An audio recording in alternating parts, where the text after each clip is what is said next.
Una nueva constitución, pero nueva de verdad.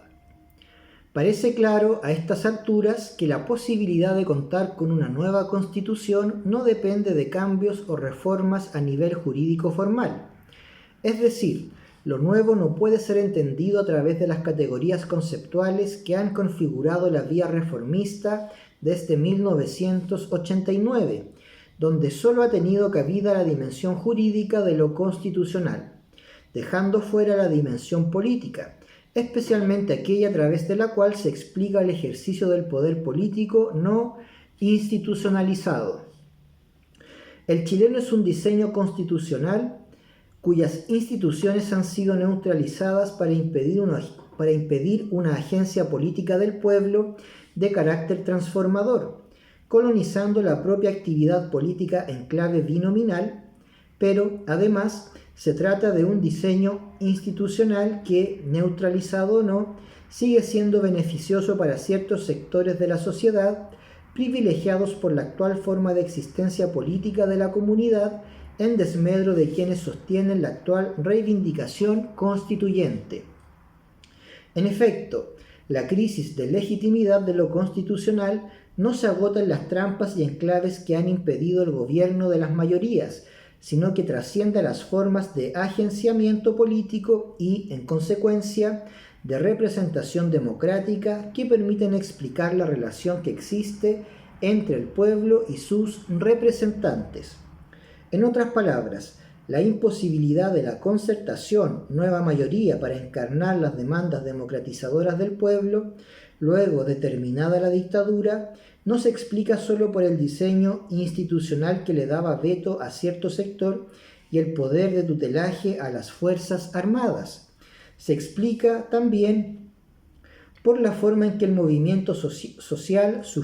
experimentó un proceso de desarticulación y por cómo sus intereses y necesidades, especialmente los intereses de los grupos subalternos, fueron postergados por quienes estaban llamados a representarlos.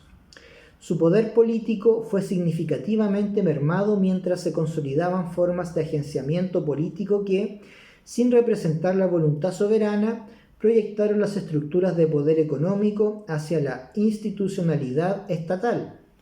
una forma de gobernabilidad que reduce la democracia a rutinas de decisión electoral, relativas a la administración de lo ya existente, pero sin levantar alternativas reales. Así, la crisis de legitimidad del ordenamiento constitucional vigente no se limita al despliegue del poder político en la institucionalidad estatal.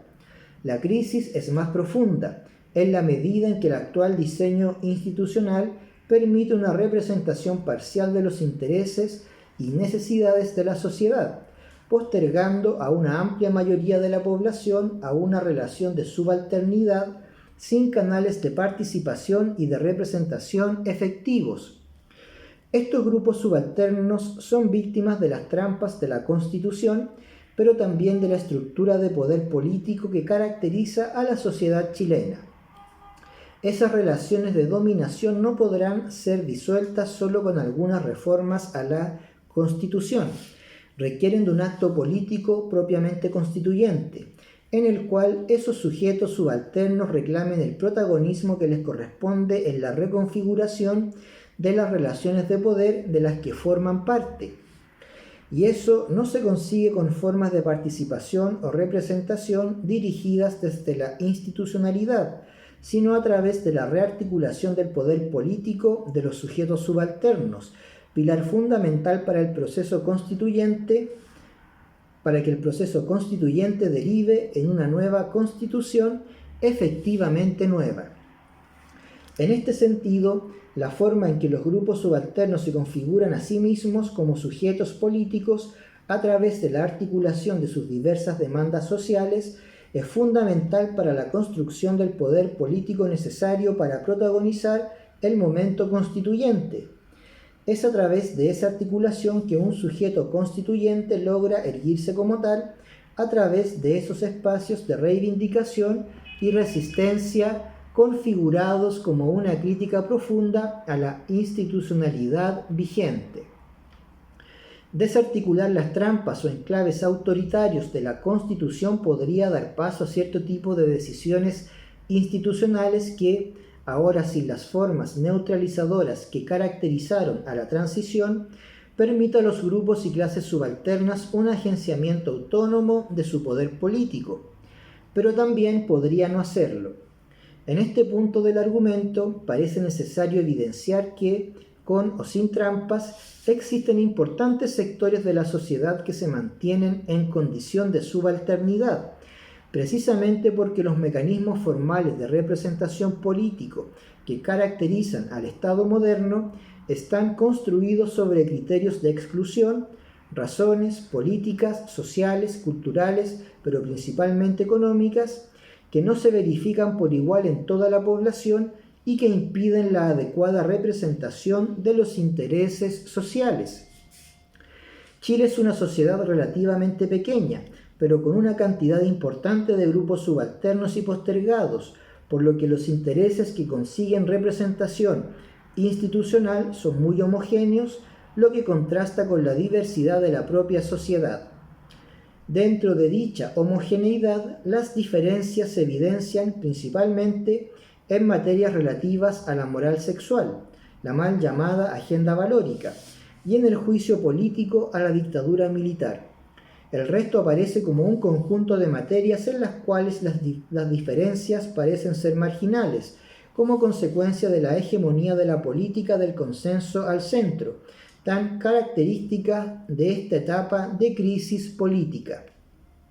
En otras palabras, junto al problema de la neutralización política que emana de los enclaves autoritarios o trampas de la Constitución,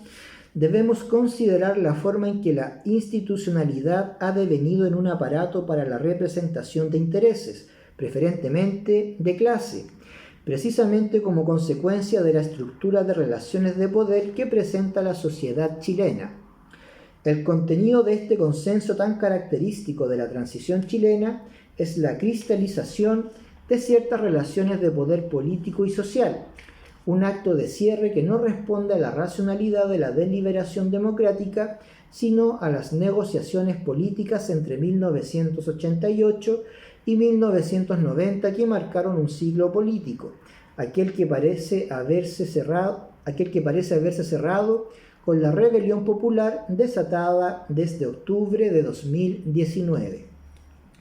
Un consenso como sustantivo, que deifica el contenido de esos acuerdos y los presenta como racionales, naturalizando determinadas relaciones de poder, y no un consenso como objetivo político, consensuar un marco de convivencia compartido, pero desde nuestras diferencias.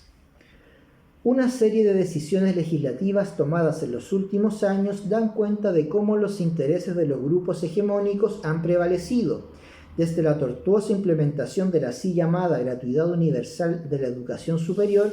hasta la cuestionada aprobación del control preventivo de identidad, pasando por una reforma laboral cuestionada por los sindicatos y las propuestas de reforma al sistema previsional que mantienen su esencia capitalista de acumulación individual.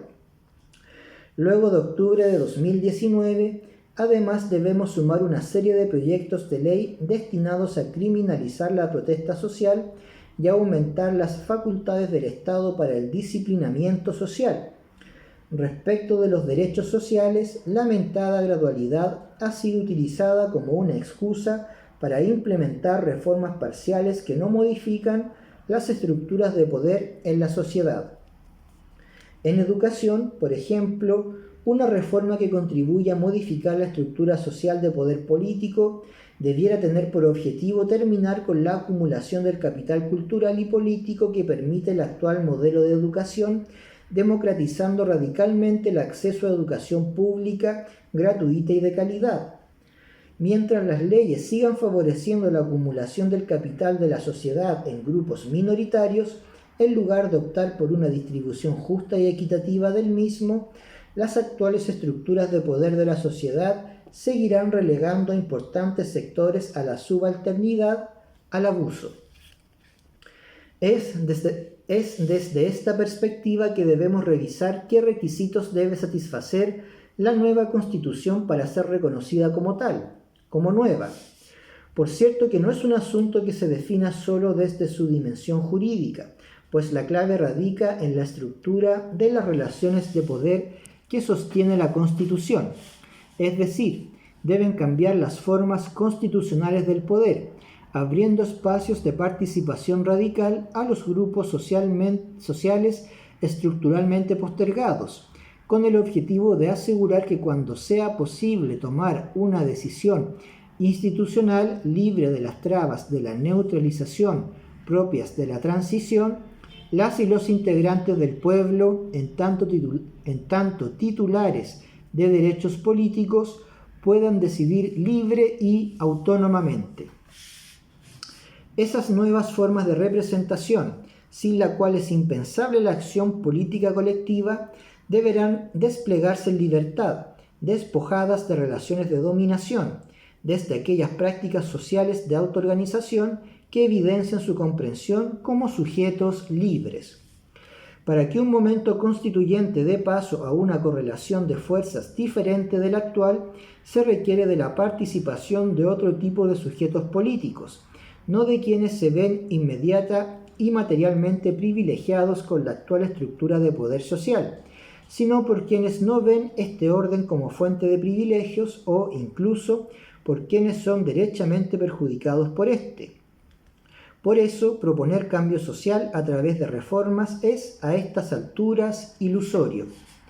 En otras palabras, si el proceso constituyente actualmente en curso vuelve a ser monopolizado por los privilegiados en la actual estructura de poder, podrán avanzar en algunas reformas superficiales, pero será imposible arribar a una nueva constitución.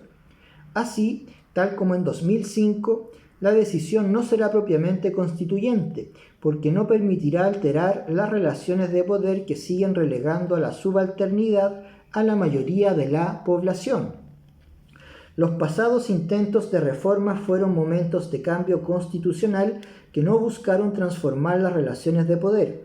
La clave de la novedad ahora reside en abrir lo más posible la participación política, para que la futura estructura normativa que regule las nuevas relaciones de poder, tanto al interior de la institucionalidad estatal como en la forma en que ejercemos los derechos fundamentales, sea coherente con aquella estructura de relaciones de poder en la cual, libremente, estaríamos dispuestos a participar como una comunidad política integrada por personas libres que se reconocen como iguales. Así, puestos a debatir sobre cómo el poder político adquiere forma jurídica a través de una decisión constituyente, la pregunta central debiera ser formulada en clave de sujetos políticos y no solo desde la forma institucional del poder.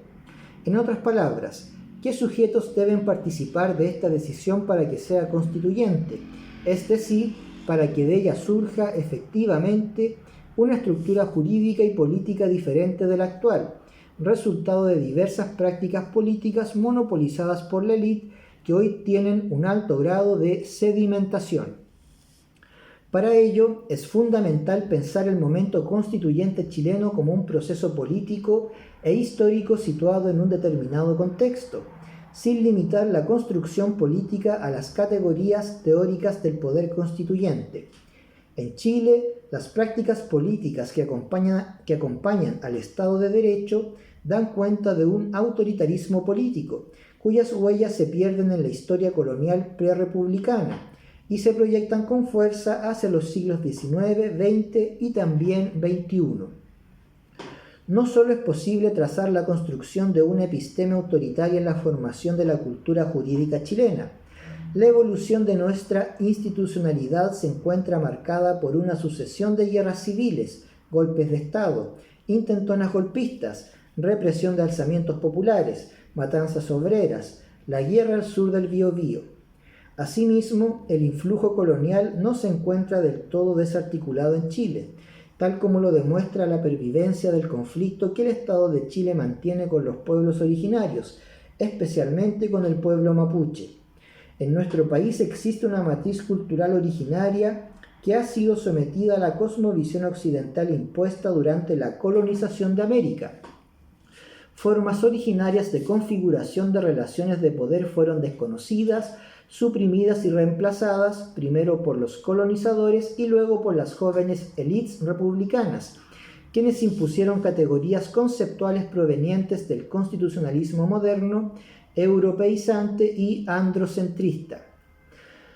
Estos dos momentos históricos en los que las formas culturales originarias fueron desconocidas y perseguidas son piedras angulares en la actual configuración de las relaciones de poder político en el seno de la sociedad y configuran de manera importante esas estructuras de poder, basadas en el abuso, contra la cual parecen rebelarse importantes sectores de la sociedad.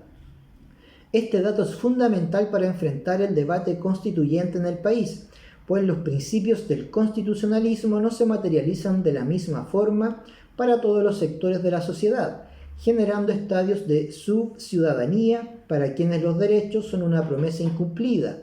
y estados de sobreciudadanía para quienes los derechos devienen en crudos privilegios. Constituir significa revisar críticamente las actuales estructuras de las relaciones de poder en la sociedad, dar paso a una nueva forma jurídico-institucional de organización del poder político, tanto a nivel estatal como social requiere, en primer lugar, tomar conciencia del punto de partida desde el cual enfrentamos el desafío constituyente, asumiendo el carácter situado del proceso histórico y de la reflexión política que lo acompaña, y, en segundo lugar, revisar cómo desarticular las relaciones políticas abusivas que impiden el libre agenciamiento político de los pueblos. Ello supone abordar el desafío contracultural en un modelo capitalista, determinar con los modos de acumulación del poder político que favorece a las élites y de avanzar en un modelo institucional que permita la distribución democrática del poder social. Por eso es tan necesaria la participación ciudadana más amplia en este proceso constituyente, que permita romper con las prácticas políticas de las últimas décadas, abierta a nuevos sujetos, nuevas prácticas y nuevas epistemes.